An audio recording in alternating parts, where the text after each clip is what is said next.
Kızlar жақсылар, 2-3 сұраубыз бар, тура жооп берсеңер, биздин магазин атынан кроссовка беребиз.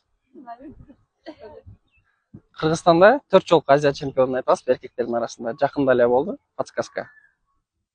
Мурун 3 жолку Азия чемпиону болчу. Адамдар аттары бар ошо? Ошол адамдын атын табышыңар керек да? 4 жолку Азия чемпиону болду. Жок, эмеден, грек-римден, күрөштөн.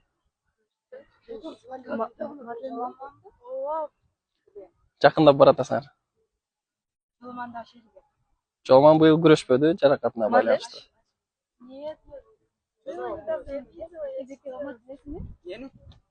4 жолку Азия чемпиону. 4 жолу Азия чемпиону. Жакында болду, 4-чү жолу. Мурун 3 жолку Азия чемпиону. Мо братчика болуп берди, биринчисине. Барыңарга бир эсептейбиз анда, бир компания болуп калды. Башка суроо берейин анда. Так, 3-чү сурообуз. Чыңгыз Айтматовдун туулган жылын кайсы областта төрөлгөнүн айтсаңар?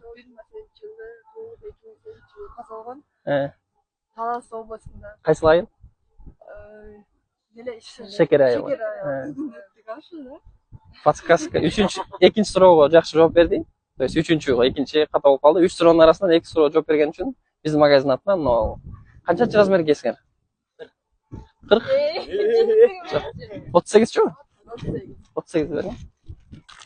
Так, 38-чи размерде. Ленинктин кроссовкасынан тартып. Но биздин магазиндин эмеси. QR кодунан сканер кылсаңар Instagram чыгат, э? Ачык.